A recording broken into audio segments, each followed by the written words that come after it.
My name's Amy James. I am a director and sometimes writer, mostly for theater. I've done a short film and some commercial stuff like that. It's my husband who's the technical one. So most of the time for these last 4 years, I've just felt like a stranger in a strange land, you know? And I've just sort of come to accept that tech will never feel like home to me, but it's okay because I've completely fallen in love with this technology and what it's going to mean for all of us as artists. So since I was a writer and director, one of my core skills was sort of like interpreting and translating ideas into stories. And so that's what I've done for this project is I became the lead author of Open Index Protocol. And we'll get into the technical specifics a little bit later about that kind of stuff. But essentially what Open Index Protocol is a sort of missing component to the core architecture of the internet. Not the internet, the web. It gives content creators the power to independently publish, distribute, and sell whatever, their content, their art. And it gives them control over their terms of use and their pricing. So our basic thesis is that we are in a massive format shift.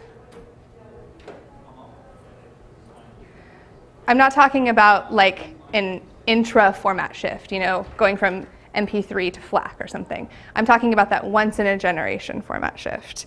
And in this particular shift, we're going from physical distribution to digital distribution. It basically started 20 years ago with Napster. You know, and even before radio, we had the format shift from sheet music at Tin Pan Alley, right? Like this has been going on forever. And each of these transitions have been driven by technology. And format shifts have massive implications for the business side of being an artist. It is when new companies emerge and giants fall. And so there's also this interesting pattern that happens for artists about how we're sort of all decentralized doing our own thing, and then the format shift kind of causes us to consolidate somehow the business side of it up into the point where there's this sort of crisis because there's too much control, and then some sort of rebellion happens and it tears apart again, you know? Charlie Chaplin did this with United Artists in the 20s, and we're sort of at that point again. There's this sort of crisis brewing, right? And so the reason for that crisis is that we're in this murky middle of the format shift. So in the middle right now, that is what the web looks like today. That's what it looks like to distribute content online today. And over there on the left is really kind of where it naturally wants to be in a more decentralized state. And a really good example of that is torrenting. So the web today can't really handle traffic very well. It has a negative correlation between popularity and speed and quality. So the more popular something becomes, the crappier the experience, right? And torrent is almost the exact opposite, where the more popular it becomes, the better the quality, the better the experience. And that's true for lots of decentralized things. So in the current broken system, I, as an individual content creator, have to have a relationship with all of the distribution channels that I work with. I have to accept whatever terms of use and pricing that they dictate to me. I have to surrender control of my content. And I don't get access to data about my customers. And there's just overwhelming. We've been working on this project for 4 years now. And in that time, we've seen just news article after news article after news article about this problem. And so what Open Index Protocol does is it allows me as the content creator to publish a single copy of my content and for any of these front-end platforms to distribute and sell it on my behalf according to the pricing and the terms of use that I've set. And this has all kinds of implications for me as a creator. It has implications to do with money, with data, and with access to my content. Piracy is one way to think about that. So first and foremost, I'm gonna make more money, like a lot more money. In this system, creators are getting paid directly because we're using cryptocurrency. So those payments are automatic and immediate. There's no third-party intermediary taking a cut or slowing it down some way, right? It also handles it in the with the technology itself kind of in the back end, so it's lowering my administrative burden, because if I have a co-creator, it can handle that split automatically for me. And then it also allows me to have more control over my business as an artist, right? Like, let's say I'm going on vacation and I want some pocket money and I want to do a flash sale.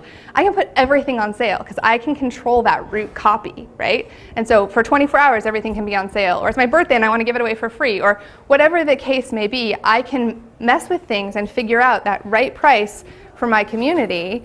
And I can sort of leverage my business to fit my needs as an artist. It also, this is very exciting, opens up new revenue channels for me as an artist. And we're going to talk about these. Some are new revenue channels inside of existing systems, and some are new, like totally new revenue channels that you haven't even thought about before. So this right here is a calculator that we've used to sort of do some analysis based on,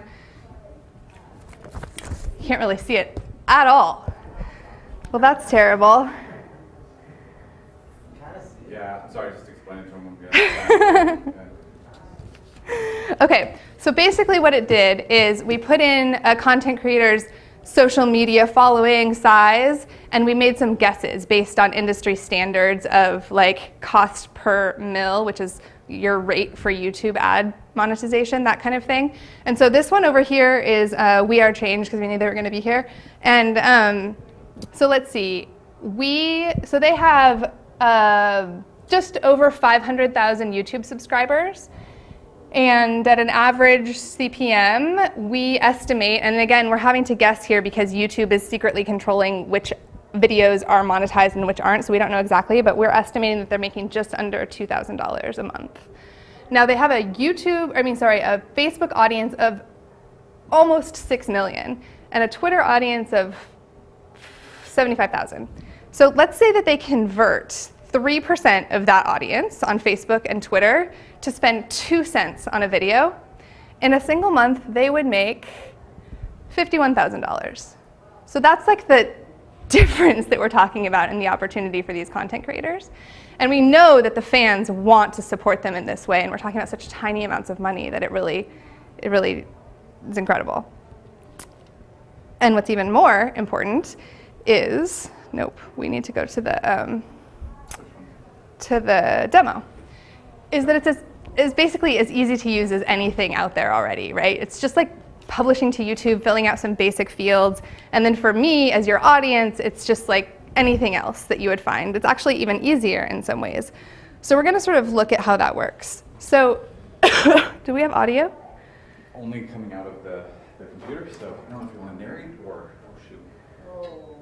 And then I killed the... No, it's up, No. somehow. I don't know if you want to narrate or... Do you want to? I can try. Sure. I haven't done it in a Sure. while.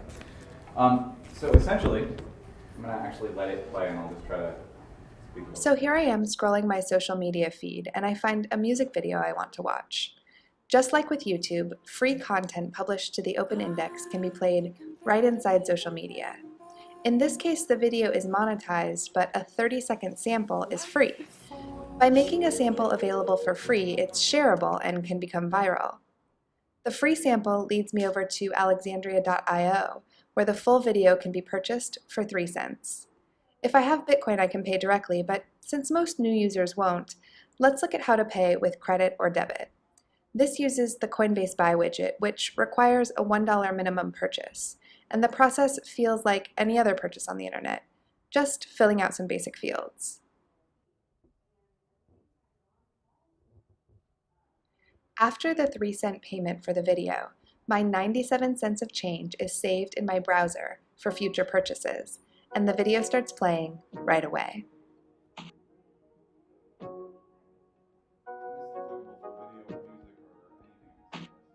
Oh, my tiny human, at 0508 you break me up. Here I can send a tip, and of course I can share the video in my own social feeds with these buttons. Okay, so now let's check out how to use the 97 cents that's in my browser. Here's a music album where the first track is free, so it can be played right inside the social feed.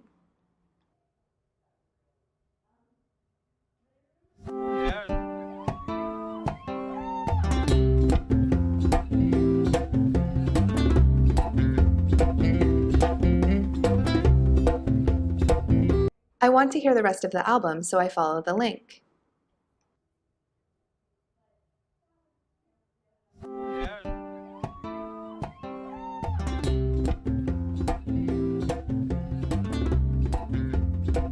I'm going to skip to the end of the song to show what happens when it tries to play the next track.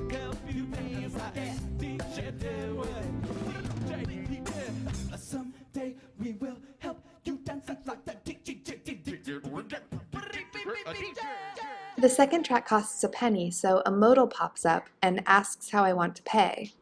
I use the change that's in my browser, and it starts playing. While we listen, let's move my change from temporary memory where I can only use it on alexandria.io to a browser extension so the money can be used anywhere on the web. This Chrome browser extension will automatically send payments and tips according to my preferences. I'm going to leave the suggested maximum price options and countdown timer preferences, but I can change these at any time. My balance is now in the browser extension, and I'll be able to use it anywhere on the web I find content published to the open index.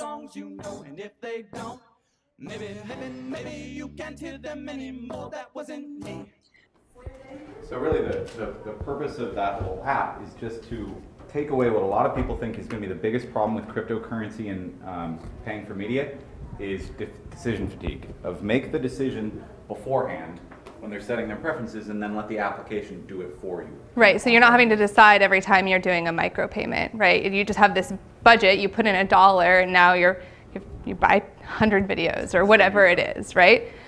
And so this is, what we just looked at was new ways to monetize in our social feeds, new ways to kind of capture that kind of thing.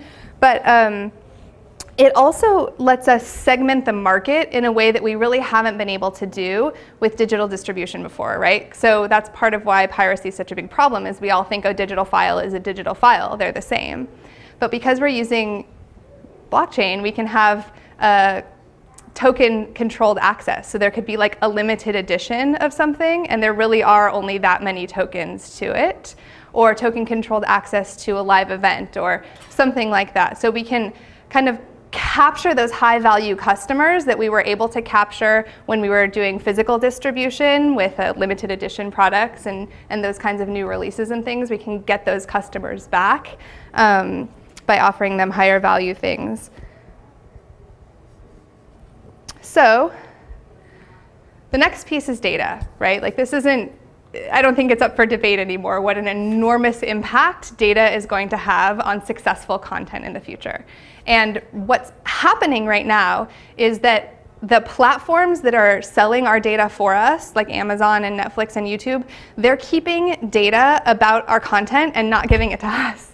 And that stinks, right? We should be getting that feedback so that we can improve. And so this, obviously, in open index protocol, you have access to all of your data. So, if you can see where people are pausing and bailing and not coming back and where you're losing people, or maybe like people are hitting the volume at a certain place, so you know that there's something wrong there, right? It's really important information, and it gives you control over it. And even at some point in the future, we'll have it so that you can like sell that data if you choose to, right? Or lend it, those kinds of things to interact with it. But ultimately, that it does and should belong to you.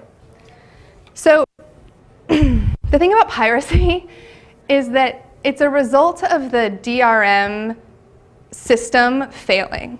DRM is digital rights management, sorry. And essentially what that is artificially restricted access to a file.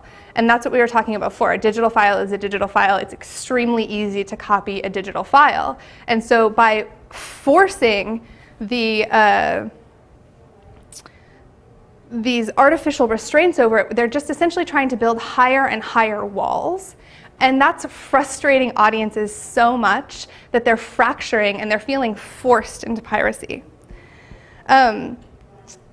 We have learned that punitive measures are not stopping piracy. And there's this like whack-a-mole cat and mouse game between that and ad block and trying to stay ahead of it and all of these things that are happening.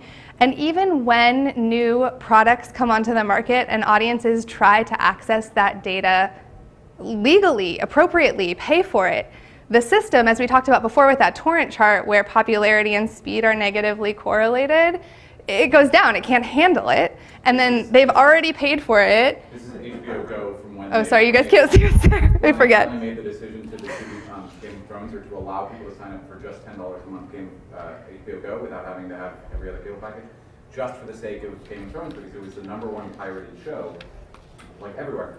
So they had this happen, and the premiere comes out, and it doesn't work. It fails. The traffic, it crashes, and a lot of people go, okay, fine, I guess I'm pirating anyway. Uh-huh. They're paying for it, and they're going to have to go get the file from an illegal place because it's easier to get it there than the legit place. Right. So the other thing that's wonderful is that the research about this really shows that audiences genuinely want to pay for content, but it has to meet two fundamental criteria that the market isn't meeting right now. It has to be easy to access, and it has to be affordably priced. And so that's what Open Index Protocol does, because of all of the waste and inefficiency that it can take out of the system. That's how content creators are making more money, as I showed before in that slide. It's how all of it works, right? So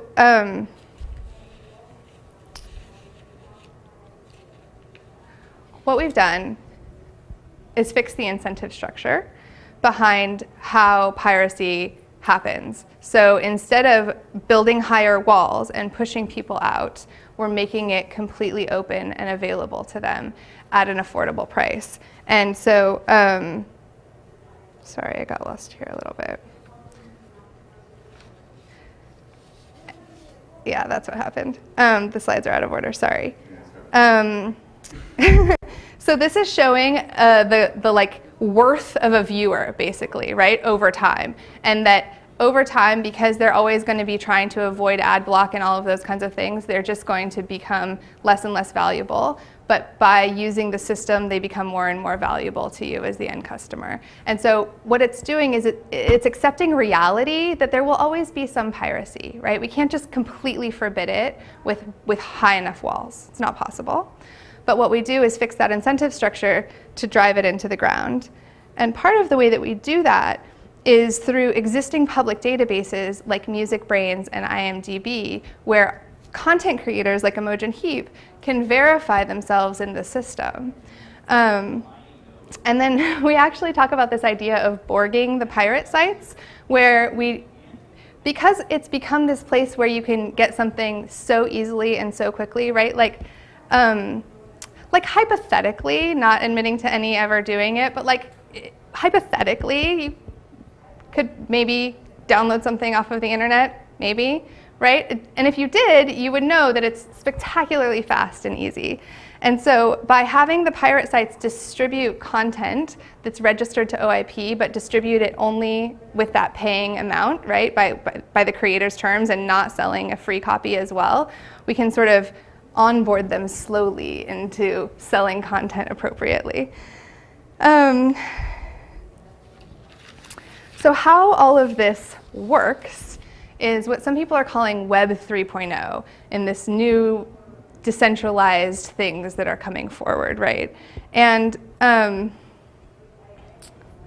we looked at this before, and this is really interesting. So this is where we are now. And this is kind of where we want to be. And we saw this same sort of thing happen actually in the beginning of the web. So who remembers logging into AOL, CompuServe, Prodigy, right? These were all walled garden services. They had their own proprietary tech stack. They were closed. It was HTTP that came along and tore that walled garden open. And all of a sudden, this internet was this free space where we could all connect with one another. Because if I was an AOL user and you were a CompuServe user, we couldn't connect previously. And so now we have these like fond memories about when the web was free, right? But it hasn't changed. But except that it has. These sort of, I like to think of them as like bell jars, have like descended down upon us. And they've closed off access to all of those indexes by which we access the things that we want. And so here we are again in this walled garden system, when really we want to be over there in the decentralized system, right? And so that's essentially what Open Index Protocol is. You know, when we think about HTTP running on a network of servers, we think of this space as the web that it creates. When you think about OIP running on a network of computers, it creates this space that we call the open index. It's a space that anybody can publish to, and anybody can read or audit, but nobody can change.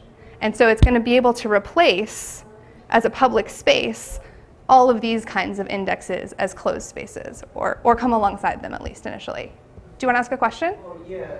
Are you implying that we'll be able to publish things not on a site like YouTube, but that it can somehow freely move? Yeah, we're gonna talk about exactly how that goes. Yep. So this is how it works. This is exactly your question. Okay, so what Open Index Protocol is fundamentally a shared data layer. This is the open index down here. This is where you put the metadata about your content. Think of it like the card catalog in a library. And then it works with these interoperable transport layers for value transport or file transport and storage. So right now it's working with IPFS, but before IPFS was working, we were using BitTorrent. And at some point, the specification will support both IPFS, BitTorrent, CS, storage, you know, whatever, right? It'll support all of them. The same thing is true for value transport. So right now, we're using anything that Coinbase supports as an on-ramp, so Bitcoin, Litecoin, and then the system works with Flow blockchain because that's the blockchain for the shared index at the bottom. And then the top layer is the application layer. So that's the layer that you and I would interact with as the end user. And those are, that's a competitive layer where these are just private companies like we have today building applications to compete for our business. But they're using this stack to do so. So here's how that looks. So here's how it looks in the current version, right? Like these are that closed walled garden system. The only thing that they're sharing is HTTP, the web, right here. In the new system, they're sharing the index layer, the open index, and the value and transport layers. And then at the application layer, they're just competing for those things that actually matter to the user. This is really key, I think, actually, and really interesting. So in the current system, they're competing for my business based on the content of their index, right? Like if I like Taylor Swift, I have to go with Apple Music or whatever, wherever things are right now. I can't always keep up, right? In this, they're competing for things that matter to me as the user. The user experience and interface, the curation and discovery, the filtering lists, these kinds of things. Because this is the same. They're no longer having to compete based on what they have, but based on how they serve. We got to present a couple of years ago at the Decentralized Web Summit, and Sir Tim Berners-Lee, who invented the web, said something very nice about what we were working on. But the real key here is that the reason that the web worked is because it was an open jungle, right? It gave us freedom to interact with one another. And that's what's so important and unique about Open Index Protocol, is that it is also building this space that's an open jungle where anybody can come and publish or consume. So how does it work? We talked at the very beginning about how this is going to help you make more money, and that there is going to enhance current revenue channels, and we showed that with social media, but then it's going to give you some new ones that you've never even thought about before. And so these are, we call these protocol layer revenue streams, because these are supporting the infrastructure of the system. So you could be doing, if you have extra space on your computer, file storage and distribution of your own files and getting paid for that work, right? Or is that right? Getting paid for that? Yeah. Once Filecoin is working. The same thing is true for security. So you could be helping to maintain the security of the network and getting paid. So that would just be exactly like Bitcoin, right? If you're a miner participating in helping to secure that network, you're getting paid. The same thing is true for the Flow blockchain. And then at the application layer, and actually there should be another one over here. I've not presented to content creators before, so the creator should be over here. But at the application layer, these are competitive services. These are performance-based in terms of how well you'll do. So this is your content itself, but you can also turn yourself into a platform and distribute that content, or you can market your own content, and it works sort of like an Amazon affiliate program with an influencer link where you get the credit for that sale, right? So let's say I publish a piece of content and you are a curator of some kind and you have this website that you go to find my content. But the way that you got there through social media was by clicking on a link that Chris posted. Well, automatically, when you buy my content, Chris is going to get a cut as the influencer, and you're going to get a cut as the platform, and then I'm going to get paid as the creator, right? And it's just going to take care of all of that for us. So that's how we all get paid. So you can kind of like also do the most that you want to do. If you just want to participate as a creator, you can do that, but you can expand your business to be a platform, or you can at least be an influencer, or for people who are already doing things as influencers, making their living that way through Instagram or whatever, this gives them like a more tangible way to do that, like the Amazon Affiliates program, where it's kind of easy and automatic by sharing links. So this is the key to how it all works. So there's this idea in the whole blockchain world about fat protocols and thin protocols. Fat protocols are things like blockchain, where all of the opportunity for value capture happens at the protocol layer, and at the application layer, the opportunity for value capture is very thin. HTTP is a thin protocol in that there is no opportunity for value capture at the protocol layer. It all happens at the application layer, right? And so there's been this sort of friction about trying to figure out how to make these businesses work. Well, the answer that we've come up with Open Index Protocol is what we're calling a salutary protocol. And what this does is the system sort of requires, by the very rules of the system, that there's built-in incentive at the application layer. And one of the best ways I've come up with for how to think about this is to think about it like the App Store, right? So what the App Store does is it standardizes a package of tools for developers to come along and use to build competitive applications. And that's essentially what Open Index Protocol is doing. It's saying that in order to use the system, I as a creator, when I publish my content into it, I have to pay a fee for my content to be maintained by the system. And that fee goes to that application layer, what we were just talking about, that getting paid there. And so it's built in, it's an intrinsic part of it. It's not that I have to extract additional value from the system for my services, it's part of it. And so here are some example applications now that are being built on top of this, the Open Index Protocol. This is our browser. As we've been developing this, we've built a browser alongside of it. So you can think of Alexandria as the sort of search all. So anything that's published to the Open Index Protocol, you can find in Alexandria. And then there are other niche applications that are doing things where you can only find one kind of thing. So maybe you've heard of Adam B. Levine of Let's Talk Bitcoin. He is building this. It's called Token FM, and it's a streaming music player. So the music is published to Open Index Protocol, and you can see that music in Alexandria, and also you can see it here in Tokenly. We're also working with Caltech to release 15 years of research that they've been doing of these like incredibly high resolution images of cells. They had a problem when they were trying to figure out how to make their data public that they wanted of data persistence. It's an ongoing problem in academia. It wasn't just a problem that they had. And there's an aspect to Open Index Protocol that requires data persistence. And so that's why they chose the system. So they've built now, it's live, you can go check it out at etdb.caltech.edu. This database for people to go and download these and make their own apps with it just to make the data publicly available. This is Robo3D. They are a 3D printing company that are building, they're using Open Index Protocol to distribute 3D files for printables.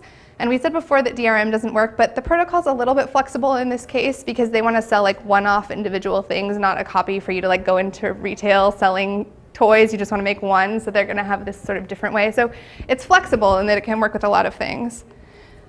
This is the technical documentation I talked about at the beginning that I wrote. So if you want to read more about either the philosophical kind of reasons that we did these things, or or just find the message schema and format and go build something. It's all here for you at oip.wiki. I'm sorry, could you repeat that, please? Yes. OIP.wiki. Yes.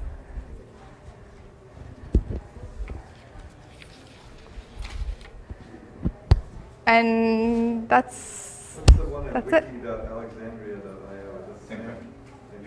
Yeah, this is the mirror of the same. Yeah. We linked that from the main page. questions?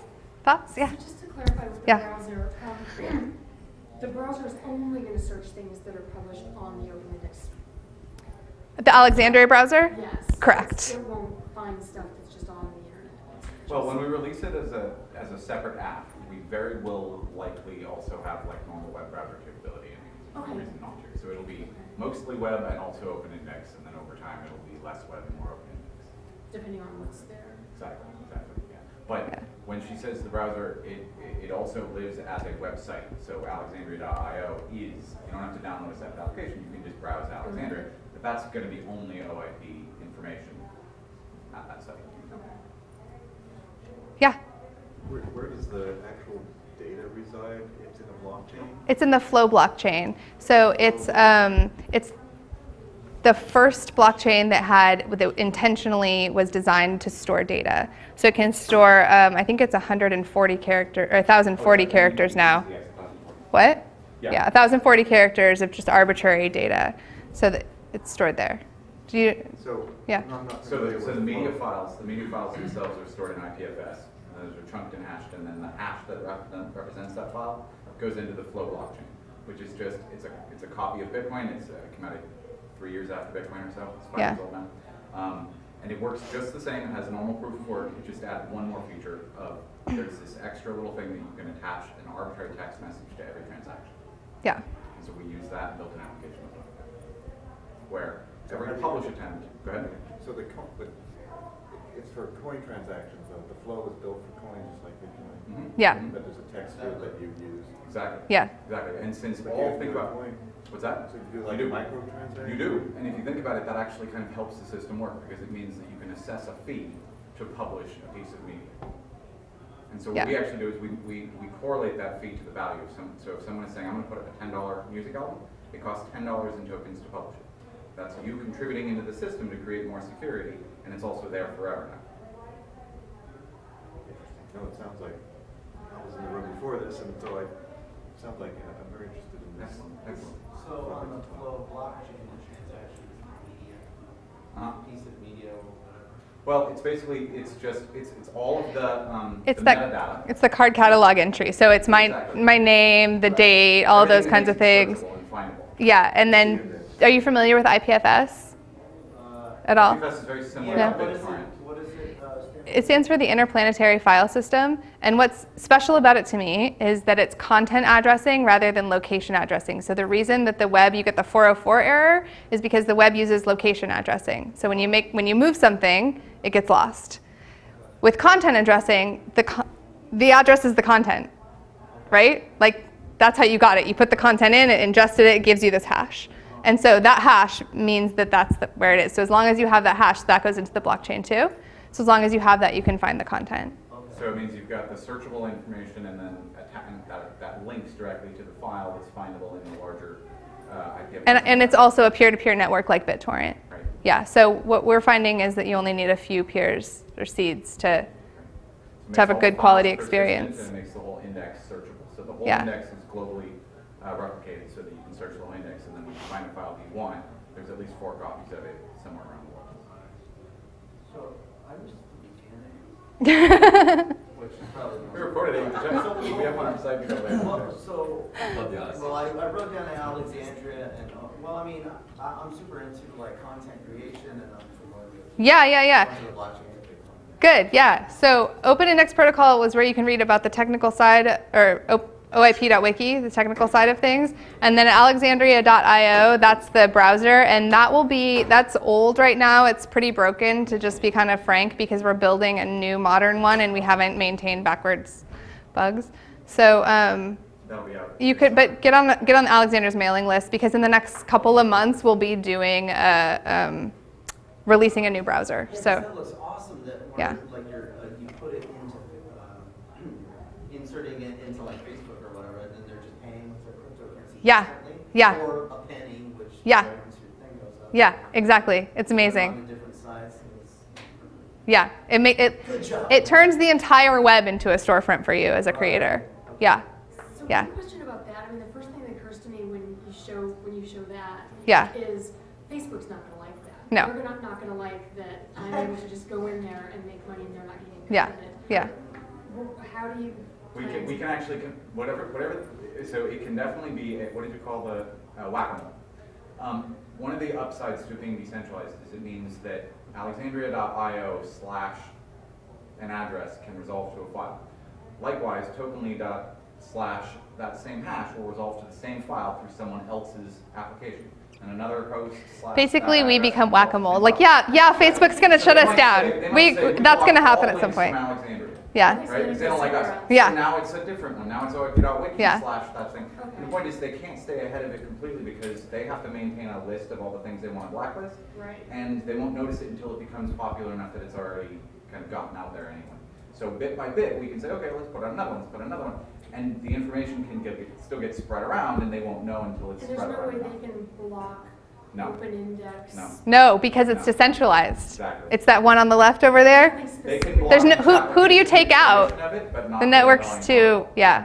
And then ultimately there will be decentralized Facebooks and similar that won't have any, say in doing that and because they shouldn't. Yeah. Did you have a question? Yeah. Steam it. Yeah. Pretty similar. Biggest difference is proof of stake versus proof of work.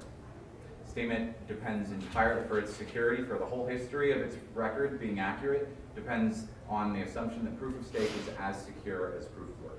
And a lot of people think that it is. I'm not convinced.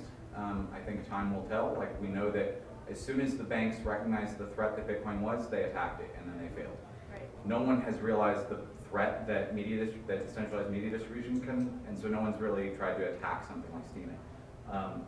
But so it's very similar concepts, slightly different approach. Certainly the what is it called? I'm not Scientific familiar- approach is something quite unique to OIP, and it means you're making sure that some portion of the money moving through the system is going not just to the objective workers that are doing security and mining and stuff like that, but also to the subjective workers that are saying like, this is a good suggestion algorithm, or this is something you should filter out, or this is a good interface.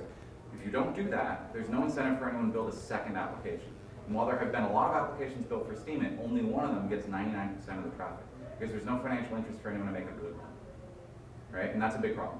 So There's no ongoing ultimately, we're gonna financial absorb interest where they're some getting a of cut those. ongoingly to make a good one. They might get like on the first page and get that one hit, right? So there's no incentive to like keep the experience, Yeah. keep it fresh, keep it, grow out the platform. Is there a way to bring them together as a content Yeah. creator? To Yeah. like, Yeah. Oh, yeah. I mean, until we're all working off of one index, we're going to have to publish to many, and that's the bummer, right? Like the dream is that, I said at the beginning, like publish one copy. Protocols generally go to all or nothing. But I mean, that's going to happen in the next Yeah. few years. Yeah. So until then, we just publish a lot. We're all- Published to all the platforms. Yeah. Yeah. so I had one other question. Yeah. So viewers Yes. of the content, if they are completely unfamiliar with OIP, They don't have to know anything. You saw, well, you didn't see it very well in here, but there's some great demos that we have too. There's a demo about how to publish. It shows you how easy it is. And then there's that one that you just saw with the browser extension. But essentially, like for audience, kind of, it feels just like any other purchase on the internet. We're using a Coinbase Buy widget, so you literally just like name, credit card. I think the minimum purchase is $2 now. It used to be $1. So you have to get over that $2 hump, but then you're like, and now you can watch 200 videos, but it's super easy. And one of the ways that I've been thinking about it is kind of, so you know how to go to sell through Patreon, your audience has to go to Patreon inside of their walled garden. This is sort of like Patreon for anywhere on the web, because you're having to sell, you're having to convince people to buy for sure, but you can convince them wherever they are, and that's that issue of easy to access, which is like priority number one for consumers, right? Much smaller quantities, rather than you have to do $5 a month. Right. You just do 5 cents a video and you helped me. Right. Or you can do less than a penny per video, to just be totally honest, right? Like, and if you have that kind of but it's crazy, but if you have that size of following, it could be worth it to you to do that, you know? Yeah. So that's kind of gonna be my question. Yeah. Is it possible to just offer stuff up for free? Or is it Absolutely. You're gonna have to pay when you publish. Right. So the cost works out like this. If it's intended to be free, then all you're gonna do is pay the cost to put the data into the blockchain, which is less than a penny. Like if you're going to sell it commercially, it's going to do a calculation based on the price that you're going to sell it for, and then that's your fee to publish. But it's almost the same as the price that you're going to sell it for. So if you're going to sell it for $10, you'll pay $10 one time. So the payment is through the Flow blockchain? Yeah. Well, the payment for you publishing, for you putting it up, when someone then Yes, pays you do they pay through any blockchain they want. Because we know that Bitcoin's going to be more likely. But yes, when you're publishing, you pay through the Flow blockchain. But you don't necessarily have to have Flow in order to do that. We're making that all. There's no entity that's doing the settlement, so that's done. Settlement can be either direct or it can be at the application layer. So an entity could exist at the application layer, make it easier on you. They could even like push ads. You could watch ads, and then they make payments on your behalf. That's the reason why you want to separate the application layer and the protocol layer. Yeah. But Yeah. the protocol layer, The biggest if you're running thing. the decentralized app, you could just be sending micropayments directly for every video you watch. That's different about Open Index Protocol is that open jungle idea. Like I'm not familiar with what Steam is using for like storage and distribution and stuff like that, but some of these other projects that are doing media on a blockchain have essentially created a new walled garden, right? So they're not working interoperably with other protocols like Open Index is. And that's the biggest difference, and it's really important. Did You know. you all come up with Open Index, or is that a bigger idea? No, we came up with that. No, yeah, so Devin designed the system, and we did a really bad job of trying to talk about it for a couple of years and built it, and wrote papers and all of that kind of stuff. And then about a year ago, I started working on this iteration of the technical documentation, and that's when it got this name. And actually, we used to be known as the Decentralized Library of Alexandria. But when we presented and Sir Tim said those nice things about us, the first thing he said was, "You must change your name." And so, very like boring and academic. yeah, he thought we were He finds out it's a cool media distribution thing. He's like, oh my yeah. God. So we just dropped to Alexandria. It's an homage to the ancient Library of Alexandria, of course, because it's intended to be a repository of all knowledge. You guys before online, because I remember that name. Yeah, It's like, yeah, We yeah. put it out in the world in like early 2014. 14, yeah. We're pretty sure that we're the first ones to put the idea of BitTorrent style file distribution along with blockchain style index to make fully decentralized. Yeah, you've had your hand up, so How do you yeah. guys compare to library? Is That was the big, what she was talking to there was the biggest difference. is So that- LBRY, they built their own storage and distribution. So they built their own version of IPFS. And I think you have to pay in their token too, right? So it's essentially a walled garden that's all LBRY stuff, right?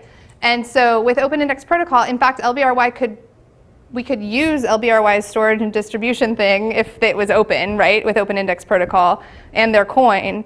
So it's about that open jungle issue, really, is the main difference between them. And technologically, the biggest advantage it gives us is that like when we started, we were using BitTorrent, and then IPFS comes along and it happens to be better. We didn't have to sacrifice anything in order to pivot to the more superior technology. Likewise, if we were locked into one particular coin, and then Bitcoin comes out with Lightning Network and it's amazing and epic, we're denying ourselves the ability to be able to use that. And that's kind of the boat that LBRY is in right now, where you have to use LBC coin for payments, and you have to use them for The other distribution. kind of part of it- Everyone can share the files with them. Right. Everyone on IPFS can share files amongst each other in the same network, and so we can be part of the sharing burden, and other front ends can be part of the sharing burden. Meanwhile, they're off on their own, not sharing it with anyone. And There's they have to this- carry it all on their own. There's this idea of anti-fragile. I'm sure you guys have heard of this, right, in this space. It's like you're not allowed to use it because it's too much of a buzzword. I actually read the book. Highly recommend it. It's amazing. And one of the key things about it that it really taught me about our system as I was learning to I had to teach myself how to do this technical documentation, right, like artist.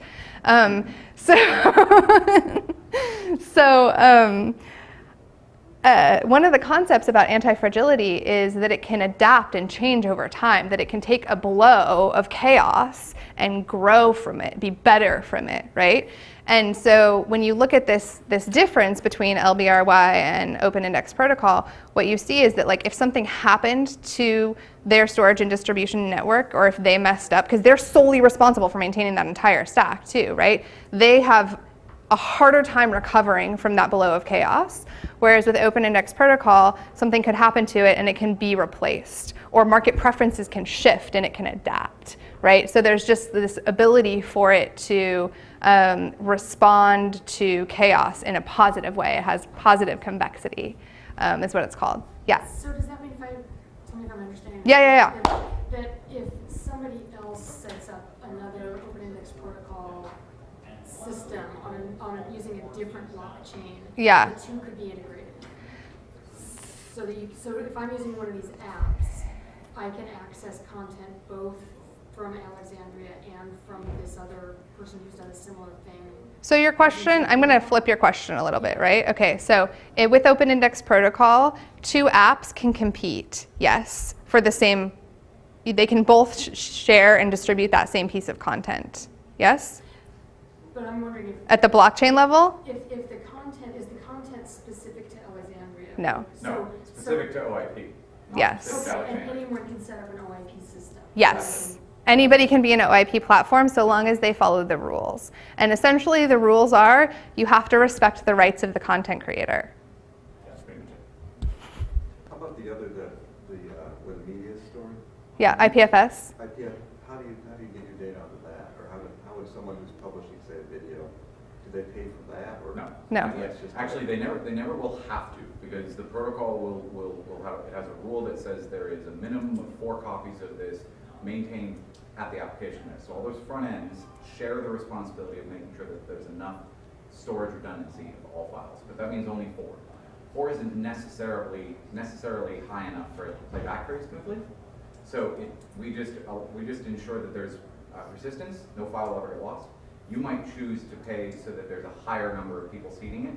So if you've got a feature film, you might spend I think the number was like $1 a year to go from the minimum amount, and what that would just mean is there might be a little bit of delay when someone hits play. They might wait 10 seconds or 30 seconds.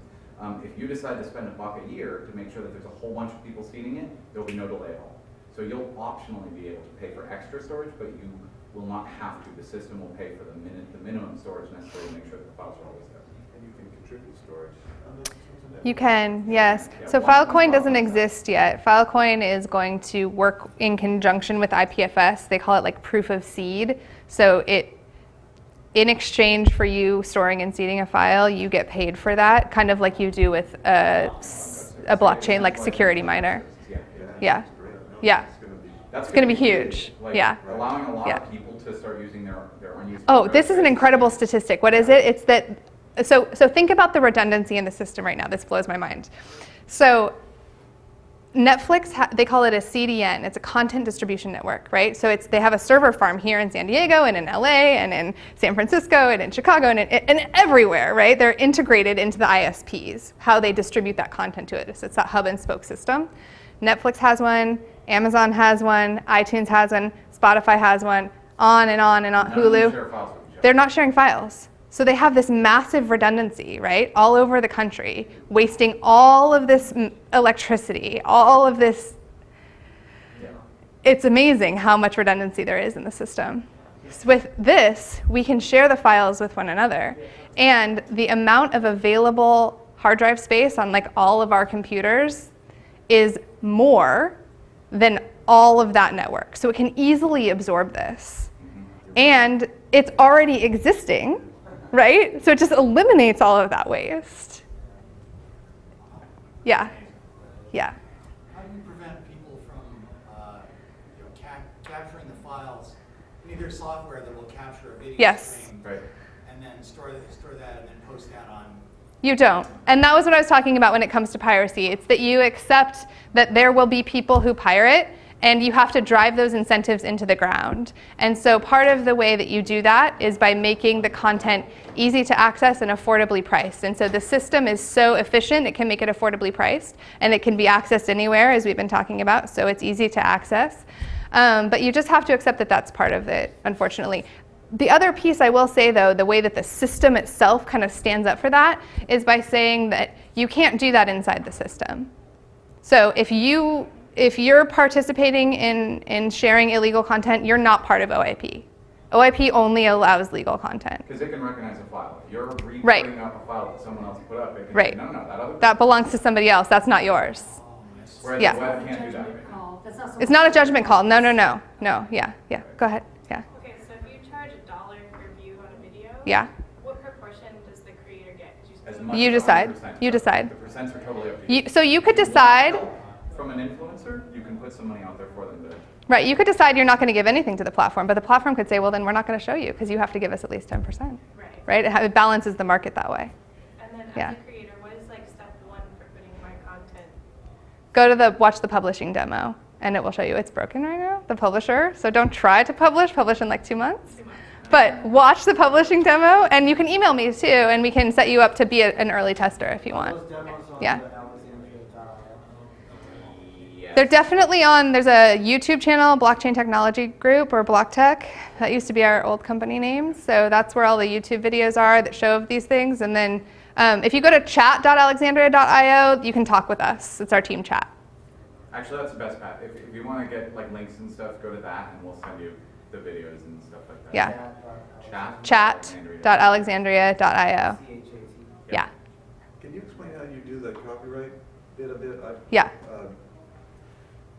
I know think. there's Can I? copyright owners out there that do put out corrupted stuff on the torrents, right? Okay, we got that one. Yeah. Right. So, but you said you can tell if a file's already up there. Can you explain that a bit? Well, how that works? in that because what she was saying earlier about that the files in IPFS are what's called content addressed, which means the content inside the file is what the address. I'm sorry, the address is the result of the content in the file. So if you, it's a hash. So if you change the file at all, the hash will be different, right? If you don't change the file at all, the hash will be the same. So on August 1st, you uploaded a file that has this particular hash. On August 2nd, I upload a file that has that particular hash. You were the first one in Open Index Protocol that had that hash. So the system assumes you were the creator, and I was a copier, and mine is ignored. Now, if I'm claiming that you stole from me, there's an arbitration process where I could say, hey, I want you to review this because I actually claim that it's mine, not his. But the assumption is whoever puts it up first is the person that actually created it. That's normally how Yeah. we work. And so you can think of it too, kind of like how we used to like mail stuff to ourselves as a poor man's copyright. This is a way to say like, this belongs to me, because some creators are having a really hard time with their stuff being stolen. And so this gives it an actual timestamp, a verifiable way to say like, this is mine. Yeah. And it's theoretical that it could start being used in court cases. Like, there's enough evidence in the fact that a blockchain is in fact immutable, and enough ways that you could actually demonstrate that you could theoretically start using that in a court case to prove provenance. And I expect that that'll probably be what happens. Yeah. It'll be commonplace. Absolutely. Yeah. Absolutely. Absolutely. Yeah. Good job. Thanks, everybody.